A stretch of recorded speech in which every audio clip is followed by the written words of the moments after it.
우리의 삶 속에서 때로 마주하게 되는 거부할 수 없는 매력을 가졌지만 가까이 다가갈수록 깊은 공허함이 느껴지는 사람들이 있습니다.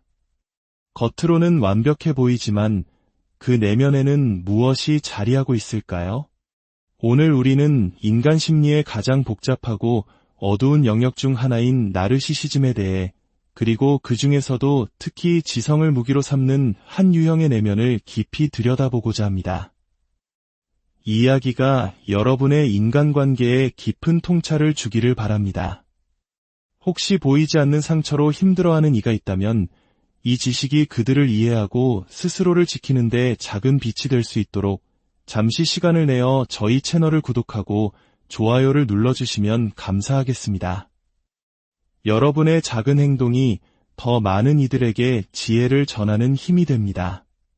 자, 이제 한 나르시시스트의 고백과도 같은 독백으로 이야기의 문을 열어보겠습니다. 신체형 나르시시스트에게 성적인 정복은 자신의 존재 가치를 확인시켜주는 가장 중요한 공급원입니다. 그들은 자신의 육체와 매력을 과시하며 타인의 찬사와 흠모를 갈구하죠.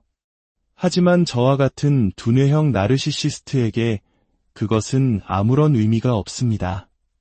남자와 여자 사이에 흐르는 그 미묘하고 촉촉한 에너지, 저는 그것을 이해하지 못합니다.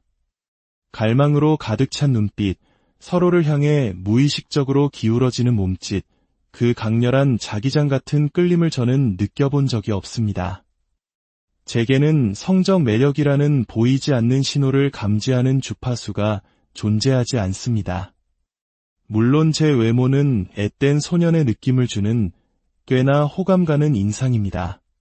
때로는 순수하게, 때로는 강렬하게 보이기도 하죠. 마음만 먹으면 거부할 수 없는 공감 능력과 지적인 매력을 한껏 발산할 수도 있습니다. 여성들은 그런 제 모습에 호기심을 느끼고 때로는 걷잡을 수 없이 끌려 들어옵니다. 하지만 그들이 한 걸음 더 다가오는 순간 그들은 제 안의 진실을 감지합니다. 인간의 영혼이 있어야 할 자리에 자리한 울부짖는 심연을 생기 넘치고 생산적으로 보이는 삶이라는 이 장막 뒤에 숨겨진 죽음의 그림자를 말입니다. 저는 본질적으로 가장 기만적인 존재입니다. 인간의 육체라는 기묘한 껍데기를 뒤집어 쓴 정신적 외계인과도 같습니다. 몇 년 전까지만 해도 저는 이 기이함을 감출 수 있었습니다. 사회가 요구하는 행동들, 복잡한 신호들, 그리움이 담긴 깊은 눈빛까지 정교하게 흉내냈죠. 하지만 이제는 지쳤습니다. 생명을 이어가기 위한 이 모든 구애의 의식들은 나의 존재 이유인 나르시시스트적 공급, 즉 지적인 우월감을 통해 얻는 찬사를 추구하는데 필요한 에너지를 전부 앗아갑니다. 프로이트는 이것을 승화라고 불렀죠. 저는 다작을 하는 작가입니다. 저의 씨앗은 언어이고 저의 열정은 추상적인 개념 속에 있습니다. 육체적인 관계는 거의 같지 않습니다. 10년 혹은 20년에 한 번 술에 취했을 때나 가능할까요? 여성들은 저로 인해 혼란에 빠집니다. 제게 끌렸다가도 설명할 수 없는 어떤 본질 때문에 밀려나죠. 그들은 망설이며 말합니다. 그는 참 다정한 사람인데 동시에 너무 폭력적이고 까다로워요. 제 삶을 거쳐간 모든 연인들과 아내들은 이 모순적인 기운 속에서 몸부림쳤습니다. 그들은 저를 병들었다, 소름 끼친다, 망가진 인간이라고 불렀습니다. 그들이 정말 하고 싶었던 말은 제가 온전한 인간이 아니라는 것이었겠죠. 결국 그들은 모두 다른 남자에게로 떠났습니다. 바람을 피우고 외도를 하고 심지어 스와핑에까지 이르며 짓밟힌 자존감을 회복하려 필사적으로 애썼습니다. 동물적인 본능으로 여성들은 저의 결함을 감지한 것입니다. 병든 수컷에는 암컷에게 외면당한다는 글을 어디선가 읽은 적이 있습니다. 바로 제가 그 병든 새입니다. 이 현대 사회에서 보이는 것이 전부라는 말은 통용되지만 나르시시스트는 예외입니다. 그는 허위 광고와 같고 버그로 가득 찬 프로그램을 탑재한 가상현실의 안드로이드와 같습니다. 이런 저의 불길한 본질을 알면서도 대담하게 다가오는 여성들이 간혹 있습니다. 하지만 그들의 그런 행동은 오히려 그들 자신의 내재된 열등함과 병리를 명백히 드러낼 뿐입니다. 그들의 뻔뻔함은 제 안에 가장 공격적인 충동을 자극하고 저는 그 존재 자체에 폭력적인 혐오감을 느낍니다. 도대체 무엇이 그들로 하여금 내게 필요한 무언가를 가졌다고 착각하게 만드는 걸까요? 단지 여성이라는 이유만으로 나를 지배할 수 있다는 그들의 시대착오적인 망상에 저는 경멸을 느낍니다. 그들의 여성성이야말로 나를 밀어내는 가장 큰 요인이라는 것을 정녕 모르는 걸까요? 얼마 전까지만 해도 저는 이 모든 혐오감을 감추고 사회적인 게임에 참여할 수 있었습니다. 하지만 더는 불가능합니다. 저는 이제 모든 방어막이 벗겨진 벌거벗은 나르시시스트입니다. 이 투명함이야말로 타인에 대한 제 극단적인 경멸을 보여주는 궁극적인 사이코패스적 행위입니다. 이제 타인들은 제 방어막을 유지할 가치조차 없는 존재가 되어버렸습니다. 이러한 경멸, 노골적으로 드러내는 무관심은 여성들을 두렵게 합니다. 그들은 위험을 감지하죠. 정신적 소멸의 위험은 때로 거부할 수 없는 유혹이 되기도 합니다. 악이 가진 미학적 매력처럼 말이죠. 하지만 그것은 동시에 너무나 이질적입니다. 악몽에서 깨어났는데 현실이 그 악몽의 연속인 것처럼요. 하지만 저는 악한 사람이 아닙니다. 저는 그저 무관심할 뿐이고 방해받고 싶지 않을 뿐입니다. 이러한 분열적 성향은 저의 나르시시즘과 충돌합니다. 나르시시스트는 타인을 개걸스럽게 집어삼키고 그들의 에너지를 소진시킨 뒤 텅 빈 껍데기만 남겨버립니다. 반면 분열적 자아는 사람들을 필사적으로 피하려 하죠. 이 내면의 전쟁 속에서 나르시시스트는 서서히 시들어갑니다. 타인에게 다가가고 싶다는 절박한 욕구와 그들을 피하고 싶다는 강박적인 충동 사이에서 거의 정신병적인 상태에 이르게 됩니다. 자신의 거짓 자아로부터마저 소외된 그는 주변 모든 사람의 생명력을 빨아들이는 거대한 블랙홀, 신화 속 뱀파이어와 같은 존재가 되어버립니다. 나르시시스트를 이해하는 핵심은 그들이 나르시시스트적 공급이라 불리는 약물에 중독된 중독자와 같다는 사실입니다. 이 공급원은 찬사, 감탄, 아첨, 그리고 모든 종류의 관심으로 이루어집니다. 긍정적인 관심을 얻지 못할 경우 그들은 무시당하느니 차라리 두려움의 대상이 되거나 악명을 떨치는 쪽을 택합니다. 이 공급원을 얻는 방식에 따라 우리는 나르시시스트를 크게 두 가지 유형으로 나눌 수 있습니다. 바로 신체형과 두뇌형입니다. 신체형 나르시시스트는 자신의 육체를 무기로 삼습니다. 성적인 정복을 자랑하고 화려한 소유물을 과시하며 잘 다듬어진 근육과 외모를 뽐냅니다.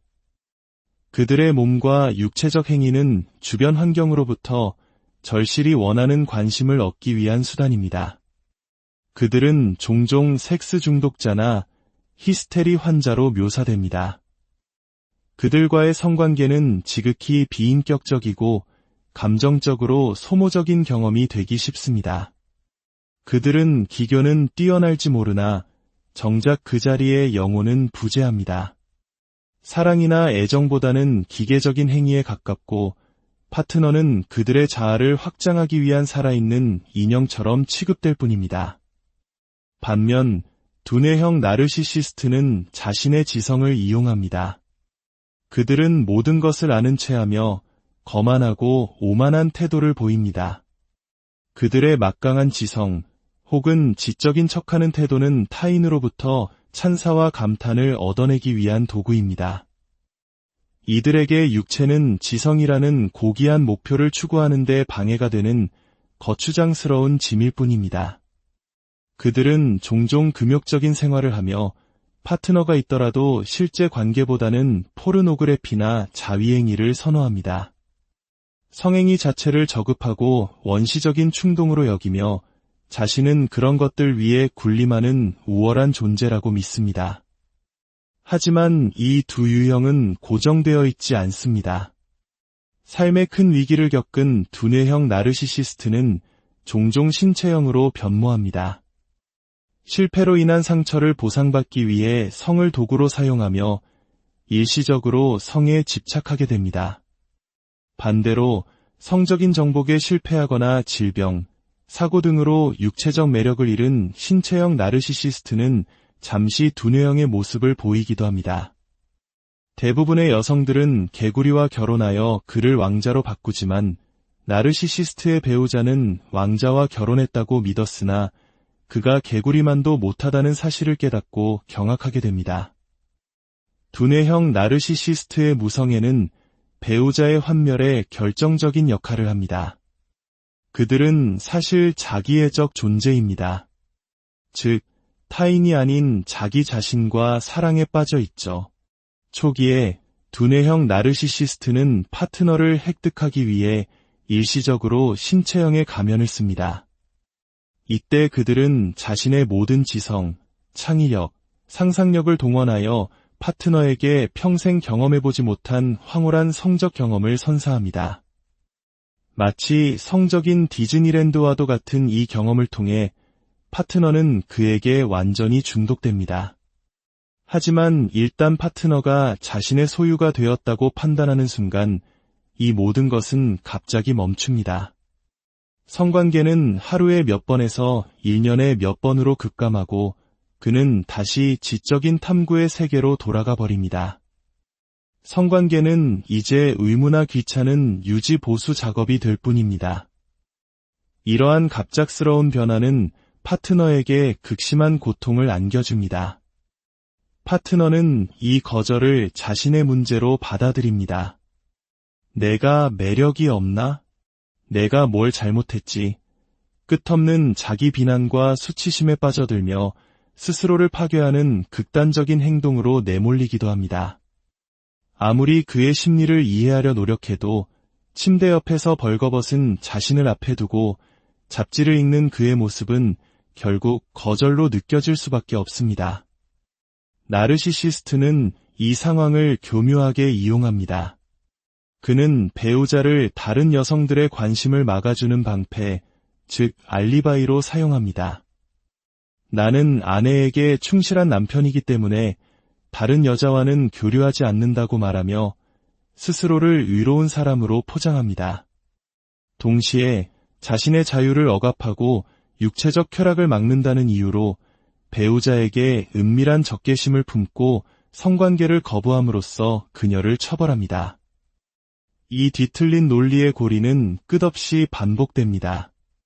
감정적, 육체적 교류가 단절된 관계 속에서 고립된 배우자는 결국 그를 떠나게 됩니다.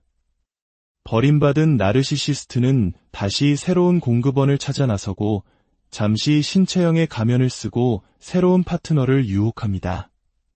그리고 파트너를 얻고 나면 다시 차가운 지성의 성체로 숨어버리는 잔인한 순환이 다시 시작됩니다. 한 두뇌형 나르시시스트가 제게 이런 편지를 보낸 적이 있습니다. 그의 말을 빌려 이야기의 본질을 다시 한번 짚어보겠습니다.